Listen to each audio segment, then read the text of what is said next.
요한복음 10장에 보면 우리 예수님께서 에고에이미, 자기 자신에 대한 선언이 나와 있어요. 그 세 번째 선언이 나와 있는데 그 내용은 이렇습니다. 예수님은 양의 문이시다라는 전제였습니다. 한번 따라해 봅시다. 예수님은 양의 문이십니다. 이 전제를 통해서 우리에게 주님께서 말하고 싶은 게 있습니다. 본래 저와 여러분은 하나님의 선택받은 양이었습니다. 우리의 소유는 하나님이셨다는 거예요. 하나님께서 만세전부터 당신의 섭리와 계획과 예정 속에서 당신의 백성으로 우리를 삼아 주셨어요. 우리가 이 땅에 태어나기 전부터 하나님은 우리를 알고 계셨습니다. 우리를 알고 계시고 예정하신 하나님께서 우리를 세상이라고 하는 우리 속에 잠시 맡겨놓으셨어요. 우리가 세상 속에 살 때 우리는 하나님의 선택받은 양인지 주인이 다른 양인지를 구분이 안 돼요. 그런데 어느 날 주인이 찾아와서 갑자기 저와 여러분의 이름을 부른다는 겁니다. 동일아 나와라. 어느 순간에 뜻밖의 주님께서 찾아오셔서 우리 주인 되신 목자가 찾아오셔서 동일아 정확하게 이름을 부르신다는 겁니다. 우리 예수님의 부르심은 집단적이 아닙니다. 철저하게 개별적, 인격적이란 말이죠. 안락교인 나와라 이렇게 부르시지 않는다는 겁니다. 성도들아 나와라 이렇게 부르지 않는다는 거예요. 동일아 나와라라고 정확하게 우리의 이름을 부르십니다. 이 성경에 보면 이걸 에이도라고 말합니다. 우리를 알고 계시다는 것이고요. 우리를 사랑하고 계시다는 만세전부터 구원하기로 예정하셨다는 하나님의 뜻인 줄로 믿습니다. 이 양들은 청력이 아주 좋습니다. 동물 가운데 청력이 가장 좋은 동물 중에 하나예요. 근데 이 양들이 주인의 목소리를 알아듣고 동일아 나와라 라고 말하는 순간에 그 무리 속에서 빠져나와 주인에게 간다는 것입니다. 여러분 이것을 구원의 과정으로 성경은 우리에게 표현하고 있습니다. 오늘 말씀은 그 말씀에 이어서 그러면 주님께서 목자 되신 예수님께서 우리를 불러내시죠. 그 부르신 부르심은 취소될 수 있는가? 중단될 수 있는가? 포기될 수 있는가? 이런 주제로 오늘 말씀을 좀 나누기를 원합니다. 성도들 중에 예수를 믿다가 돌아가실 때가 된 분들이 많이 계십니다. 오늘도 아침에 한 권사님이 돌아가셨다는 소식을 전해 들었습니다. 이렇게 성도들이 하나하나 하나님 나라 가게 되죠. 담임 목사가 찾아가서 임종 예배를 드리거나 만나게 될 때 권사님, 집사님 구원의 확신이 있으십니까? 지금 죽어도 천국 갈 수 있습니까? 이걸 묻습니다. 근데 이분들이 한 분이 아주 독특한 저에게 질문을 하는 겁니다. 목사님, 저는 천국 갈 자신이 없습니다.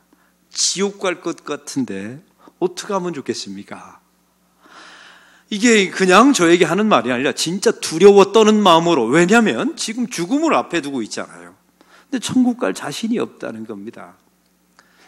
제가 왜 그렇게 생각하십니까? 라고 물었더니 두 가지 대답을 했어요. 첫 번째, 목사님 제가 하나님께 염치가 없어서 이 말을 한 거고요. 두 번째는 제가 구원받기에 합당한 행위를 한 것을 아무리 생각해봐도 기억이 나지 않아서 저 같은 사람이 지옥 갈 것 같은 마음이 들었다는 겁니다. 제가 그분에게 이런 말씀을 드렸어요. 우리의 행위로 구원받는 것이 아니라 구원은 전적인 하나님의 은혜로 받는 것임을 믿으셔야 된다고 제가 그분에게 부탁을 드렸습니다. 사도 바울이 이런 성도를 만나면 분명히 이런 말씀을 했을 겁니다. 너희가 은혜로 시작하였다가 율법으로 마치려 하느냐? 너희가 은혜로 시작하였다가 율법으로 마치려 하느냐? 이 말씀의 뜻은 무엇인 줄 아십니까? 우리의 구원은 은혜로 시작됐습니다. 어느 날 주님께서 우리를 찾아오셔서 아무 조건 없이 당신의 부르심과 구원의 은총을 베풀어 주셨죠. 마찬가지입니다. 우리가 예수를 믿고 살아가면서 구원에 합당한 열매를 맺지 않은 경우도 있어요. 그러나 그 구원은 한 번 시작하신 구원은 결코 중단되지 않으며 결코 포기되지 않은 줄로 믿습니다. 그래서 은혜가 되는 거예요. 그래서 사도 바울은 우리에게 말하는 겁니다. 은혜로 시작했으면 너의 마지막까지도 은혜로 끌고 가라는 거예요. 우리의 구원에 어떤 행위나 나의 공로를 가미시키지 말라라는 사도 바울의 탄식이었던 것입니다. 저와 여러분은 목자 대신 예수님의 소유이심을 믿으십니까? 저와 여러분이 이 땅에 태어났을 때 주님께서 이 넓은 세상이라고 하는 우리 속에 우리를 맡겨놓으셨어요. 오늘 주님께서 찾아오셔서 동일아 나오라 라고 부르셨죠. 우리의 이름을 정확하게 부르셨어요. 그런데 중요한 게 있습니다. 양은 청력이 좋은데 우리는 세상의 소리는 얼마나 민감합니까? 잘 듣습니다. 분명히 나의 주인 되신 목자가 나의 이름을 정확하게 불러내셨어요. 근데 여러분에게 묻습니다. 그 예수님의 부르심이 처음에 들리던가요? 여러분이 예수 믿기 전에 얼마나 많은 전도자들이 예수 믿으라고 여러분에게 얼마나 많은 전도를 했습니까? 세상의 많은 사람을 통해서 교회 안에서 얼마나 많은 복음이, 예수 그리스도의 복음이 얼마나 많이 전파됐나요? 선포되었습니까? 그 말씀이 들리더냐는 말이에요. 처음에는 들리지 않습니다. 참 이상하죠. 청력은 그렇게 좋은데 세상의 소리에 대해서 그렇게 민감하고 그렇게 반응을 잘하는데 정작 나의 주인 되신 예수님이 동일아 나와라 라고 부를 때는 들리질 않아요. 들리지 않으니 알 수도 없고 예수님을 만날 수도 없고 예수님을 사랑할 수가 없었죠. 근데 놀라운 사실은 시간이 지나가면서 어느 순간부터 그 주님의 음성이, 주인 되신 예수님의 음성이 들립니다. 들려진 그 예수님의 목소리를 알게 되고 이제는 들려진 알게 된 예수님의 목소리를 내가 믿어지게 되고, 할렐루야, 그 믿어진 예수님의 목소리를 사랑하게 되는 놀라운 역사가 일어납니다. 할렐루야. 여러분, 이게 우리의 의지로 된다면 이건 기독교가 아니에요. 전적인 구원을 시작하신 하나님께서 우리의 끝까지 신실하신 하나님의 구원을 끌어가신다는 증거인 줄로 믿습니다. 이틀 전에 우리 교회 교우 한 분과 식사를 했습니다. 이분은 교회에서 봉사를 열심히 하는 분이에요. 누구보다도 열심히 봉사를 하는 분입니다. 우리 안락교회 출신이에요. 아주 오래전부터 25년, 30년가량 교회에서 신앙생활을 한 가족이더라고요. 함께 식사를 하는데 그 여자 집사님이 저에게 이런 말씀을 하시는 겁니다. 목사님이 안락교회에 부임하셔서 4년, 5년 동안 목회하실 때 목사님의 설교를 들으려고 아무리 귀를 기울여도 들리지가 않더라는 겁니다. 웅웅거리는 소리만 들리고 이해도 안 되고. 그래서 목사님도 오해하고 목사님을 오해하고 원망하기도 하고 그러면서 사역도 점점 짜증나고 이런 일이 벌어졌다는 거예요. 교회는 오래 다녔어요. 안락교회 출신이에요. 직분도 있어요. 교회 사역도 열심히 했어요. 근데 말씀이 안 들린다는 거예요. 근데 그분 그 다음에 이야기가 중요합니다. 목사님 한 6년쯤 되니까 목사님이 부임한 지 6년쯤 되니까 이상하게 어느 날 갑자기 그 설교가 들리기 시작했습니다. 목사님의 설교 속에 예수님이 보이기 시작했고 예수님을 알게 됐고 그 예수님을 좋아하게 됐고 예수님을 정말 사랑하게 되었습니다.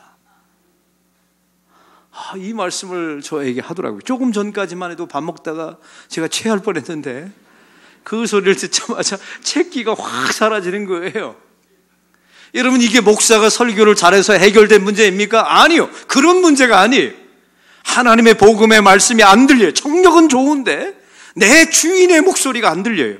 근데 주님께서 우리를 만세전부터 구원하기로 예정하셨거든요. 우리의 이름을 A도 아시고 우리를 사랑하셔서 어느 날 찾아오셔서 우리의 이름을 부르셨죠. 정확하게 찾아오셔서 나의 이름을 부르신 거예요. 나는 귀에 들리지 않았지만 그 시작을 하나님께서 하셨기 때문에 그 구원을 이루어내시는 분도 하나님이신 줄로 믿습니다. 여러분, 이게 구원의 신실성이며 하나님의 놀라운 은혜인 줄로 믿습니다. 예수 그리스도에게 부름받은 사람들은 처음엔 들리지 않지만 반드시 들리게 하고 우리 주님께서 반드시 알게 하고 또 반드시 믿게 하고 결국은 예수님을 반드시 사랑하게 하셔서 저와 여러분을 구원해내실 줄로 믿습니다.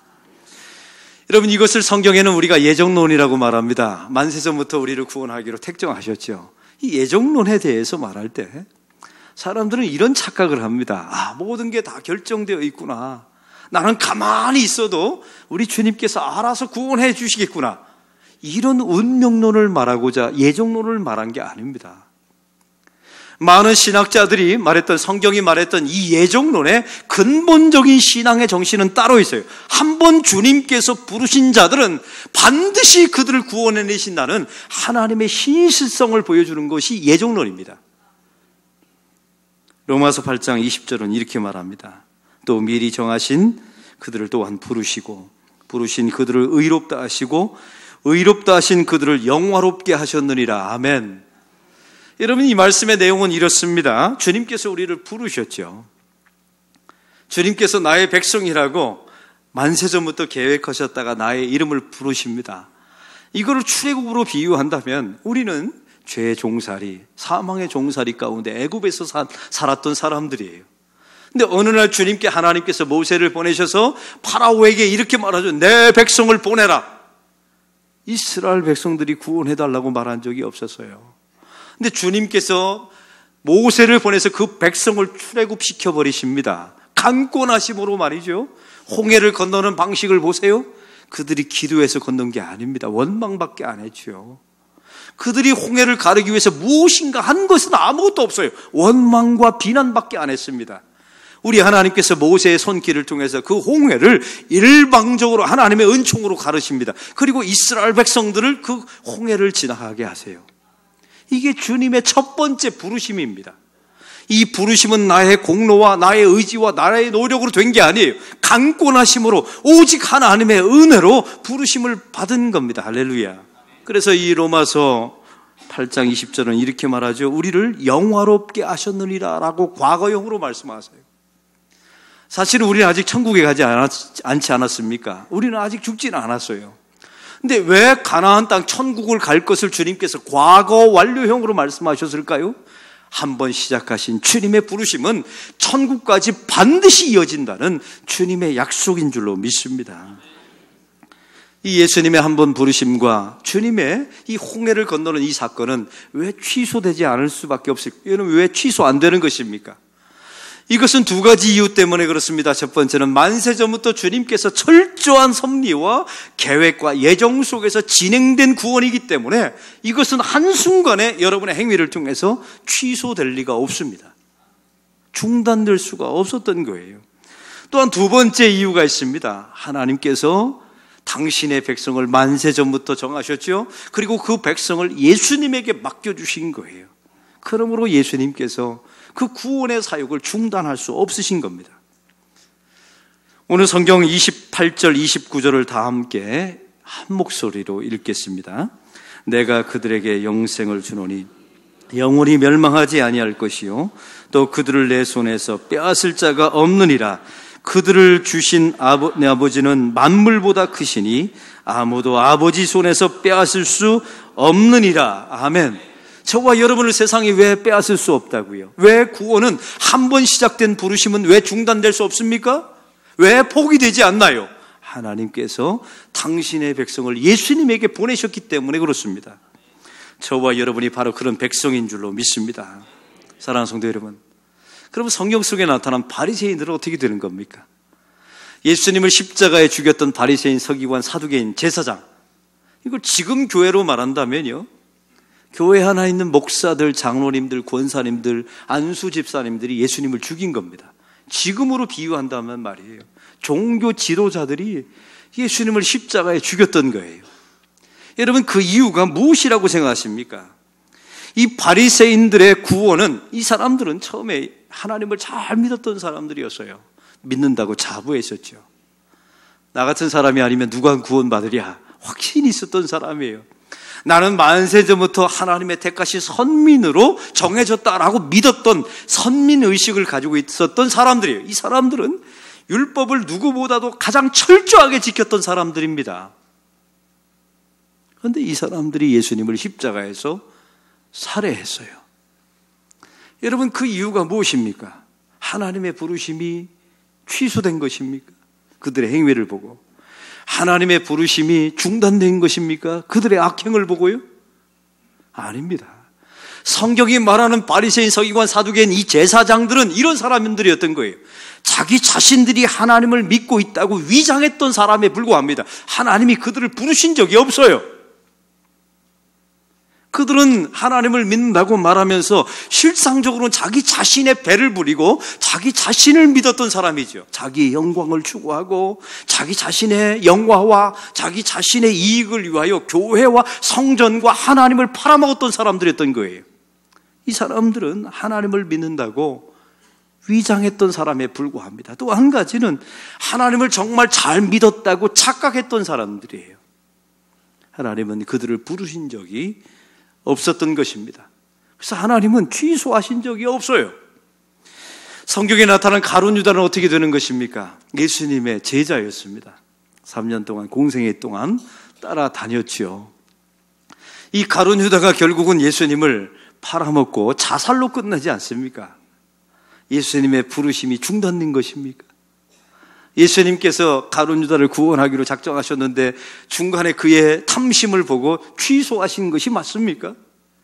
성경은 그렇게 말한 바가 없습니다. 여러분, 성경에 주님께 부름받고 주님께 쓰임받았던 사람들의 공통점이 있어요. 다 주님이 찾아가신 사람들입니다. 아브라함을 보세요. 갈대아 우르에서 우상장사할 때 하나님께서 그를 찾아가십니다.